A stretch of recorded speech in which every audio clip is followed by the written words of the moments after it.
Hello friends, स्वागत है आपका हमारे यूट्यूब चैनल एपरेंट मेडिको पर।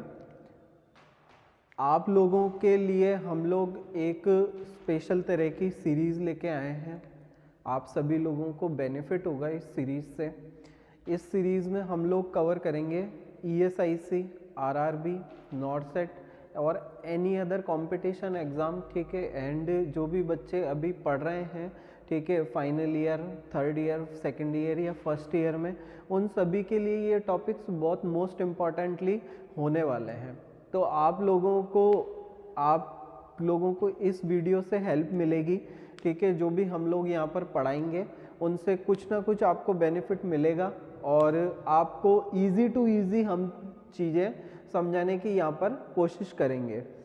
तो सबसे पहले तो आप लोगों को पता है कि अभी हमारे सामने काफ़ी सारे एग्ज़ाम हैं और इन एग्ज़ाम को क्रैक करने के लिए एक स्ट्रैटेजी अपने को बनानी पड़ेगी और उस स्ट्रैटेजी के साथ अपने को हार्ड वर्क भी बहुत ज़्यादा करना पड़ेगा। और उस हार्ड वर्क के लिए अपने को हर सब्जेक्ट का आइडिया होना चाहिए कि किस सब्जेक्ट में से कितना परसेंट सिलेबस कवर होता है इन एग्ज़ाम्स में। तो सबसे मोस्ट इम्पॉर्टेंटली आप लोगों ने ये देखा होगा कि मेडिकल जो सर्जिकल है, मेडिकल सर्जिकल में से सबसे ज़्यादा क्वेश्चंस आपके पुट होते हैं। तो अपन उन मेडिकल सर्जिकल्स के क्वेश्चन को ही ज़्यादातर देखेंगे, ठीक है। उनके ही टॉपिक्स को अपन ज़्यादातर इलेबरेट करेंगे यहाँ पर। और इस सीरीज़ में सबसे पहला अपन ने ये टॉपिक लिया है कि इन्फ्लामेशन क्या है। इस पूरे टॉपिक को ब्रीफली डिस्क्राइब किया जाएगा और फालतू की कोई भी चीज़ नहीं पढ़ाई जाएगी, लेकिन सिर्फ ये पढ़ाया जाएगा कि इसके इम्पॉर्टेंट फीचर्स क्या हैं इस बीमारी के और इससे कौन कौन से क्वेश्चंस पुट हो सकते हैं, वही यहाँ पर समझाया जाएगा। ज़्यादा आपका टाइम भी नहीं लेंगे, छोटी क्लास होएगी, ठीक है। और पॉइंट टू पॉइंट अपन यहाँ पर बात करेंगे। तो सबसे पहले अपन के सामने है सबसे पहला टॉपिक कि इन्फ्लामेशन क्या होता है। तो आप सभी लोगों को जनरली ये पता है कि इन्फ्लामेशन क्या है। सभी लोगों को पता है कि इन्फ्लामेशन क्या है बच्चों।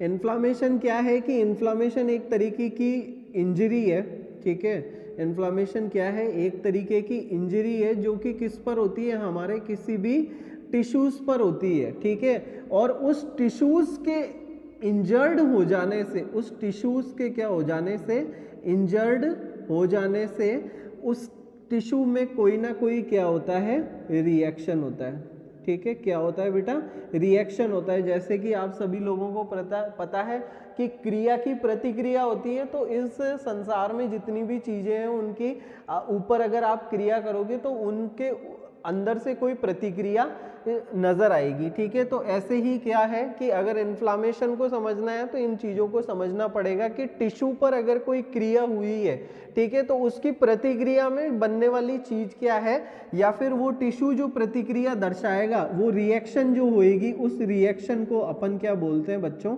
अपन बोलते हैं इन्फ्लामेशन, ठीक है। क्या बोलते हैं अपन उसको, इन्फ्लामेशन बोलते हैं। ये आप सभी लोगों को इजीली पता है, ठीक है। इसमें कोई ज़्यादा मैं कुछ समझाऊंगा नहीं आपको, ठीक है। कि इन्फ्लामेशन क्या होता है, टिश्यूज पर इंजरी होने पर उसके द्वारा दिखाई गई प्रतिक्रिया को अपन क्या कहते हैं, इन्फ्लामेशन कहते हैं, ठीक है। अब इन्फ्लामेशन, जब भी किसी इंसान को इन्फ्लामेशन होता है या फिर उसके अंदर इंजरी हो जाती है, ठीक है, तो आपको ये कुछ 4 या 5 तरीके के सिम्टम हर इंजरी में देखने को मिलते हैं, ठीक है। कि जैसे कि भाई अपन ने समझा कि अगर किसी इंसान के चोट लग गई है, ठीक है, तो चोट लगने के बाद में, ठीक है, वो वहां कर टिश्यू, ठीक है, वहां के टिश्यूज क्या क्या रिस्पॉन्स शो करेंगे, तो वो अपन देख लेते हैं। ये कंपटीशन एग्जाम में बहुत आता है क्वेश्चन, ठीक है। कि भाई सबसे पहला साइन है आपका क्या है, रेडनेस, ठीक है। कभी भी टिश्यूज पर इंजरी हो जाती है तो सबसे पहले वहां की स्किन कैसी हो जाती है, आपकी रेड हो जाती है, ठीक है। देन फिर कैसी हो जाती है बेटा, देन हो जाती है वहां पर वार्म हो जाती है स्किन, ठीक है। कैसी हो जाती है, वार्म हो जाती है, या फिर उसका क्या हो जाता है, हीट वहां से एक्सक्रीट आउट होने लग जाती है, ठीक है। देन बेटा क्या आता है, सूज जाती है वो जगह, तो सूजने को क्या बोलते हैं अपन, सूजने को बोलते हैं अपन स्वेलिंग, ठीक है। और इसके बाद में क्या आती है, पेन स्टार्ट होता है अपने को, ठीक है, क्या हो जाता है, पेन स्टार्ट हो जाता है। सभी लोगों को पता है कि अगर लग जाती है कहीं पे तो सबसे पहले अपने को पेन ही स्टार्ट होता है। एंड अगर इंजरी बड़ी है तो फिर क्या हो जाता है, उस टिश्यू के जो फंक्शंस हैं वो क्या हो जाते हैं, लॉस ऑफ फंक्शंस, ठीक है, क्या हो जाते हैं, लॉस ऑफ फंक्शंस हो जाते हैं। तो आप लोगों को इन्फ्लामेशन के अंदर ये 5 तरीके की चीजें देखने को मिलने वाली है, ठीक है। क्या क्या देखने को मिलने वाला है, रेडनेस देखने को मिलने वाली है, वार्म देखने को मिलने वाला है टिश्यू, स्वेलिंग देखने को मिलने वाली है, पेन देखने को मिलने वाला है, और उस टिश्यू का फंक्शन क्या हो जाएगा, लॉस हो जाएगा। अब बात ये करते हैं कि इन सभी चीज़ों को आपसे एग्जाम में ये नहीं पूछा जाएगा कि रेडनेस होती है या स्वेलिंग होती है या पेन होता है या लॉस ऑफ फंक्शन होता है, ठीक है, ये सब कुछ नहीं पूछा जाएगा। आपसे पूछा जाएगा कि रूबर क्या है, आपसे क्या पूछा जाएगा कि रूबर क्या है। तो रूबर अगर किसी का सिम्टम है, ठीक है, तो वो किसका सिम्टम है, अपने इन्फ्लामेशन का सिम्टम है। रूबर को आप क्या बोलते हो, रेडनेस, ठीक है। आप लोग बस ये ध्यान रखो कि आर से रूबर और आर से रेड, ठीक है, क्या याद रखोगे, आर से रूबर और आर से रेड। दूसरा, आपको पता लगता है कि भाई इस टिश्यूज के अंदर इंजरी हुई है तो रेडनेस तो हो गई, ठीक है, रेडनेस तो हो गई। रेडनेस के बाद में ये टिश्यूज क्या है, रिएक्शन करने के कारण हीट का जनरेशन कर रहे हैं, ठीक है। तो हीट का जनरेशन उसको क्या बोलते हैं अपन, कोलर बोलते हैं। क्या बोलते हैं बेटा, कोलर बोलते हैं, ठीक है। तो आपसे ये भी पूछा जा सकता है कि कोलर साइन किस में दिखाई देता है, फिर वापस आपको पता लग गया कि कोलर साइन इन्फ्लामेशन में दिखाई देता है, ठीक है। देन बेटा आपको पता है कि स्वेलिंग हो जाती है, टिश्यूज सूज जाते हैं, कहीं पे भी अपने मार हुई, ठीक है, तो उससे क्या हुआ, रिएक्शन होके वो टिश्यूज सूज गए, इन्फ्लाम्ड हो गए, ठीक है। आप लोग देखते हो कि अगर आप गिर जाते हो कहीं पे या आपके ऊपर कोई चोट हो जाती है किसी भी चीज की, ठीक है, तो वहां पर फर्स्ट रिस्पॉन्स क्या होता है उस टिश्यू का, वो जगह क्या हो जाती है, आपकी सूज जाती है, ठीक है। तो सूजने को स्वेलिंग तो बोला ही जाता है, ठीक है, लेकिन अगर आपको थोड़ा और मेडिकल टर्म में समझा दिया जाए तो इसको क्या कहते हैं, ट्यूमर कहा जाता है, ठीक है। तो ये इन्फ्लामेशन अगर आपसे पूछा जाए कि अगर स्वेलिंग को ट्यूमर बोला जा रहा है, ठीक है, तो वो कौन सी कंडीशन होगी, वो एक जनरलाइज्ड एक्यूट इन्फ्लामेशन की कंडीशन होती है, ठीक है। देन बेटा, देन क्या होता है, देन सभी लोगों को पेन होता है, ठीक है। तो इसको अपन क्या कहते हैं, डेलर साइन कहते हैं, ठीक है। अब आपसे अगर ये पूछ लिया जाए कि डेलर किसके अंदर दिखाई देता है, डेलर कौन सी बीमारी में दिखाई देता है, तो डेलर कहाँ दिखाई देता है, आपको इन्फ्लामेशन के अंदर दिखाई देता है, ठीक है। और लॉस ऑफ फंक्शन में आपको कुछ ज्यादा याद रखने की जरूरत नहीं है, ठीक है। यहां पर आएगा लॉस ऑफ फंक्शिया, ठीक है, क्या आएगा, लॉस ऑफ फंक्शिया, ठीक है। तो आई थिंक आप लोगों को ये टर्म तो समझ में आई होगी, ठीक है, कि इन्फ्लामेशन के अंदर कितने तरीके के सिम्टम्स दिखाई देते हैं, 5 तरीके के सिम्टम्स दिखाई देते हैं, ठीक है। सबसे पहले इंसान को क्या होगी, रेडनेस होगी, दूसरी फिर क्या होगी, वार्म होएगा, फिर क्या होएगा, उसको स्वेलिंग हो जाएगी, फिर क्या हो जाएगा, उसके पेन होने लग जाएगा, देन उसके लॉस ऑफ फंक्शन हो जाएगा, ठीक है। तो ये बच्चों आप नोट्स भी बना सकते हो कि इस तरीके से अगर धीरे धीरे अगर अपन पढ़ाई करेंगे तो एक ना एक दिन अपने सारा कोर्स अपने हाथ में होगा और सभी चीजें अपने को याद होगी, ठीक है बच्चों। इसके बाद इन्फ्लामेशन के अंदर कुछ और भी चीजें हैं कि भाई इन्फ्लामेशन 2 तरीके का होता है, ठीक है। आप सभी लोगों ने पढ़ा है कि मोस्ट प्रोबेबली मेडिकल सर्जिकल में जितनी भी आप चीजें पढ़ते हैं, ठीक है, उनमें सभी में 2 तरीके के चीजें दिखाई देती है। एक तो होता है जो कुछ समय के लिए प्राप्त होती है, ठीक है, और एक होती है जो बहुत ज्यादा समय के लिए अपने शरीर में रहती है, ठीक है। तो इन्फ्लामेशन के साथ भी सेम सिचुएशन है कि अगर एक्यूट इन्फ्लामेशन हुआ है, ठीक है, तो एक्यूट इन्फ्लामेशन उसको बोल देंगे अपन, ठीक है। और अगर क्रोनिक बहुत लंबे टाइम तक चल रहा है, ठीक है, तो उसको क्रोनिक इन्फ्लामेशन कह दिया जाएगा। अब एक्यूट और क्रोनिक इन्फ्लामेशन में क्या फर्क है बेटा, एक्यूट और क्रोनिक इन्फ्लामेशन में बस यही फर्क है कि इन दोनों के अंदर, ठीक है, डिफरेंस करने वाली क्या है, डिफरेंस करने वाली है इंजरी, ठीक है। इंजरी कितनी तरीके की है, इंजरी बहुत तरीके की होती है, मैकेनिकल इंजरी होती है, केमिकल इंजरी होती है, थर्मल इंजरी होती है, ठीक है, और आपको लाइटनिंग बोल्ट इंजरी होती है, ठीक है, इलेक्ट्रिक इंजरी होती है, कई तरीके की इंजरीज आपको हो सकती है। और उस इंजरी से आपके टिश्यूज पर कितना ज्यादा इफेक्ट हुआ है, ठीक है, उस कंडीशन में आप क्या बोलोगे, आप क्या समझोगे कि ये एक्यूट इन्फ्लामेशन है या फिर क्रोनिक इन्फ्लामेशन है। एक्यूट इन्फ्लामेशन कुछ डेज तक चलेगा, ठीक है, और क्रोनिक इन्फ्लामेशन भी डेज तक चलेगा, लेकिन ये डेज क्या हो जाएंगे, कन्वर्ट किस में हो जाते हैं, एट द लास्ट मंथ्स में कन्वर्ट हो जाते हैं, ठीक है। एक्यूट इन्फ्लामेशन का आपको अगर एग्जांपल देखना है तो एक्यूट इन्फ्लामेशन का आप देखोगे कि कोई भी मैकेनिकल इंजरी, जैसे कि अगर आपको कोई भी, आप कहीं जा रहे हैं, ठीक है, और आरटी अगर किसी का हो गया, ठीक है, रोड ट्रैफिक एक्सीडेंट हो गया, ठीक है, और उसके बाद में, ठीक है, उसके बाद में उसके हाथ और पैरों पर जो सूजन आती है और वो कुछ समय के बाद में खत्म हो जाती है, तो ऐसा इन्फ्लामेशन एक्यूट इन्फ्लामेशन कहा जाता है। लेकिन अगर आप देखोगे कि क्रोनिक इन्फ्लामेशन, तो जैसे कि प्रेशर अल्सर, ठीक है, आप सभी लोगों को पता है कि प्रेशर अल्सर क्या होते हैं, ठीक है, प्रेशर अल्सर क्या होते हैं, प्रेशर अल्सर क्या है कि फ्रिक्शन के कारण, ठीक है, एक इमोबिलाइज पेशेंट के अंदर फ्रिक्शन के कारण डेवलप होने वाला, ठीक है, लैक ऑफ ऑक्सीजन, ठीक है, लैक ऑफ ऑक्सीजन किसी भी टिश्यू में अगर ये हो जाता है, ठीक है, तो वहां पर उस फ्रिक्शन के कारण क्या हो जाता है, वुंड डेवलप हो जाता है, उसके कारण क्या हो जाता है, वुंड डेवलप हो जाता है, और यहां पर होने वाला इन्फ्लामेशन कैसा इन्फ्लामेशन कहलाएगा, क्रोनिक इन्फ्लामेशन कहलाएगा, ठीक है। तो दो तरीके के इन्फ्लामेशन हुए, कैसे, एक्यूट और क्रोनिक, ठीक है, एक्यूट और क्रोनिक इन्फ्लामेशन है। इन्फ्लामेशन के अंदर 5 तरीके के सिम्टम्स दिखाई देंगे, कौन कौन से सिम्टम्स, रूबर, कोलर, ट्यूमर, डेलर और लॉस ऑफ फंक्शिया, ठीक है। अब आप सभी लोगों को पता होगा कि कुछ इस तरीके का एक वर्ड आपने सुना होगा कि हिस्टामीन, ठीक है, क्या सुना होगा, हिस्टामीन, ठीक है। अब ये हिस्टामीन क्या है, हिस्टामीन एक ऐसा सब्सटेंस है, ठीक है, जो कि एक स्पेशलाइज्ड सेल जिसका नाम है मास्ट सेल, ठीक है, जिसका नाम है मास्ट सेल, यहां से ये सिक्रीट होता है, और इस हिस्टामीन का काम क्या होता है, किसी भी चीज को इन्फ्लाम्ड करवाना, ठीक है, किसी भी चीज को इन्फ्लाम्ड या स्वेलिंग उसके अंदर क्रिएट करवाना, ठीक है, इन्फ्लामेशन या स्वेलिंग करवाना किसका काम है, हिस्टामीन का काम है, ठीक है। तो अगर आप ये देखोगे कि इन्फ्लामेशन की किसी के अंदर प्रोसेस हो रही है, ठीक है, तो उसके अंदर हिस्टामीन तो सिक्रीट होगा ही होगा, ठीक है। और ये हिस्टामीन का क्वेश्चन कैसे आएगा कि हिस्टामीन कहाँ से सिक्रीट होता है, वो होता है अपने मास्ट सेल से, ठीक है।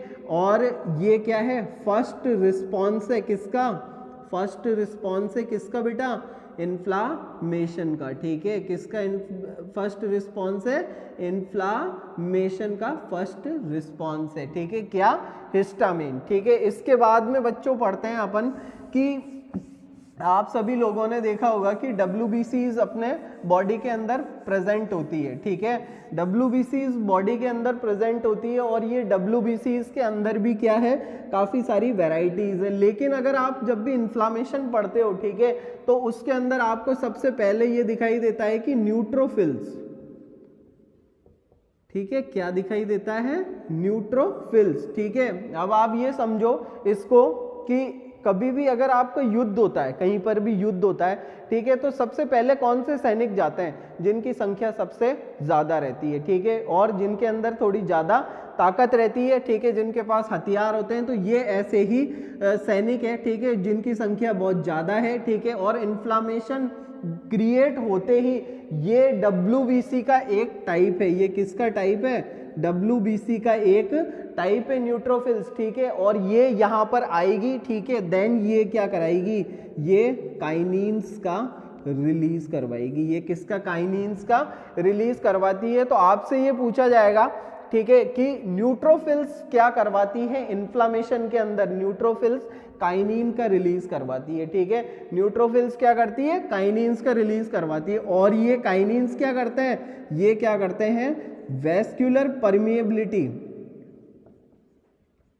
वैस्कुलर परमिएबिलिटी को इंक्रीज कर देते हैं बेटा, ठीक है, ये क्या करते हैं, वैस्कुलर परमिएबिलिटी को इंक्रीज कर देते हैं। अब वैस्कुलर परमिएबिलिटी क्या होती है कि जैसे कि एक टिश्यू मान लेते हैं आपका, ठीक है, कि ये आपका एक टिश्यू है बेटा, ठीक है, यहाँ पर इंजरी हुई है, ठीक है, और ये आपके कट लग गया, ठीक है, इस टिश्यू पे आपके कट लग चुका है, ठीक है, ये इंजरी हो चुकी है। तो यहाँ पर काफ़ी सारी ब्लड वेसल्स हैं, ठीक है, ब्लड वेसल्स हैं। ब्लड वेसल्स के अंदर आपको पता है कि न्यूट्रोफिल्स होती है, ठीक है, तो मान लेते हैं कि ये आपकी न्यूट्रोफिल्स है, ठीक है, काफी सारी न्यूट्रोफिल्स है। अब ये जैसे ही इंजरी होगी आपके किसी भी पॉइंट पे या किसी भी शरीर के जगह पर आपकी इंजरी हुई, ठीक है, टिश्यू पर इंजरी हुई, तो यहाँ पर ये घाव लगा, ठीक है। अब ये ब्लड वेसल से ये न्यूट्रोफिल्स क्या है, वेस्कुलर परमिएबिलिटी किसके कारण इंक्रीज हो रही है, काइनिन्स के कारण इंक्रीज हो रही है, ठीक है, और ये इस टिश्यू पर क्या हो जाती है, एडहेयर हो जाती है, ठीक है। एडहेयर होने के कारण क्या है कि ये वेस्कुलर परमिएबिलिटी बढ़ेगी और धीरे धीरे धीरे धीरे क्या होएगा, वहां पर एक युद्ध आरंभ होगा और उससे क्या है, उस इन्फ्लामेशन की प्रोसेस को खत्म करने का कार्यक्रम चालू हो जाएगा, ठीक है, उस इन्फ्लामेशन की प्रोसेस को खत्म करने का कार्यक्रम चालू हो जाएगा। तो आपको समझाने का इसके पीछे यही मतलब है कि न्यूट्रोफिल्स क्या करते हैं, काइनिन्स का रिलीज करते हैं और वो काइनिन्स क्या करवाते हैं, वेस्कुलर परमिएबिलिटी को इंक्रीज करवाते हैं बेटा। तो आप ये नोट्स में लिख सकते हैं कि न्यूट्रोफिल्स इन्फ्लामेशन की प्रोसेस में क्या हेल्प करती है, वो काइनिन्स का रिलीज करवाती है, वो काइनिन्स का क्या करवाती है, रिलीज करवाती है, ठीक है। अगर आपने नहीं लिखा है तो आप लिख लो, ठीक है, कि वो क्या करती है, काइनिन्स का रिलीज करवाती है, ठीक है। इसके बाद आता है बेटा कि इन्फ्लामेशन की कुछ फेजेस होती है, ठीक है, इन्फ्लामेशन की कुछ फेजेस होती है, ठीक है। फेजेस और टाइप दोनों अलग है बेटा, ठीक है। टाइप तो क्या होता है, उसकी कैटेगरी होती है, ठीक है बेटा। इसके बाद आपको पढ़ना है कि इस इन्फ्लामेशन के कितने फेजेस हैं, ठीक है, इन्फ्लामेशन के कितने फेजेस हैं। तो बेटा टाइप और इन्फ्लामेशन के फेजेस में बहुत फर्क है, ठीक है। टाइप तो क्या होता है, उसकी कैटेगरी होती है, ठीक है, टाइप क्या होता है, उसकी कैटेगरी होती है कि ये कितने प्रकार का है, ठीक है, लेकिन वो कितने तरीके से हुआ ये क्या कहलाती है, आपकी फेजेस कहलाती है, ठीक है। ये क्या कहलाती है, आपकी फेजेस कहलाती है, ठीक है। तो अभी अपन पढ़ने वाले हैं कि इन्फ्लामेशन के अंदर बेटा फेजेस कितनी होती है, ठीक है। सबसे पहली फेजेस आती है कि भाई जब भी कोई इंजरी हो जाती है, ठीक है, तो सबसे पहला रिस्पॉन्स होता है उस टिश्यू का इन्फ्लामेशन, ठीक है, सबसे पहला रिस्पॉन्स होता है उस टिश्यू का क्या होता है, इन्फ्लामेशन होता है, ठीक है। देन सेकंड क्या होता है बेटा, सेकंड होता है कि रिपेयर हो जाती है वो, ठीक है, वो टिश्यूज क्या हो जाते हैं, रिपेयर होने लग जाते हैं या रीजनरेट होने लग जाते हैं, ठीक है, रीजनरेटेड टिश्यूज होने लग जाते हैं, ठीक है। जब इन्फ्लामेशन और रिपेयर हो जाती है, ठीक है, तो उसके बाद में क्या होता है बेटा, उसके बाद में होता है रीमॉडलिंग, क्या होता है, रीमॉडलिंग, ठीक है। अब आपको एग्जाम के पॉइंट ऑफ व्यू से अगर समझाया जाए, ठीक है, तो एग्जाम के पॉइंट ऑफ व्यू से ये बात होती है कि इन्फ्लामेशन में आपसे पूछा जाएगा कि इन्फ्लामेटरी प्रोसेस कितने दिन तक चलती है, ठीक है। तो इन्फ्लामेटरी प्रोसेस चलती है आपकी, इन्फ्लामेटरी प्रोसेस कब तक चलती है आपकी, 3 to 5 डेज, ठीक है, क्या चलती है, 3 to 5 डेज। अब बेटा इसको इन्फ्लामेटरी प्रोसेस अगर अपन ने बोला है, ठीक है, तो इन्फ्लामेटरी प्रोसेस के अंदर आपने देखा था कि रेडनेस होती है, ठीक है, वार्म होता है, स्वेलिंग होती है, डेलर होता है और लॉस ऑफ फंक्शन होता है, ठीक है। तो ये सभी स्टेप्स आपको किस फेज में देखने को मिलेगी, इन्फ्लामेटरी फेज में देखने को मिलेगी। और आपसे ये पूछा जाएगा कि इन्फ्लामेटरी फेज कितने दिन तक चलती है, 3 से 5 दिन तक चलती है। देन आपके पास आता है कौन सी, रिपेयर फेज, ठीक है। देन कौन सी फेज आती है आपके पास, रिपेयर फेज, ठीक है। अब रिपेयर फेज क्या है, ठीक है, जैसा कि नाम ही पता कर रहा है कि रिपेयर हो रहा है कुछ, ठीक है, तो 2 से लेके 8 वीक तक, ठीक है, 2 to 8 वीक तक चलने वाली फेजेस क्या होती है, रिपेयर फेज होती है, ठीक है। 2 से लेके 8 तक चलने वाली फेज कौन सी होती है, रिपेयर फेज होती है, ठीक है। देखो इसके अंदर क्या होता है बेटा, इसके अंदर कोलेजन का क्या होता है, डिपोजिशन होता है, क्या होता है, कोलेजन का डिपोजिशन होता है। अभी ये जो कोलेजन है, ठीक है, अभी ये जो कोलेजन है ये डिस्टर्ब्ड मैनर में है, कैसे हैं, डिस्टर्ब्ड मैनर में, ठीक है।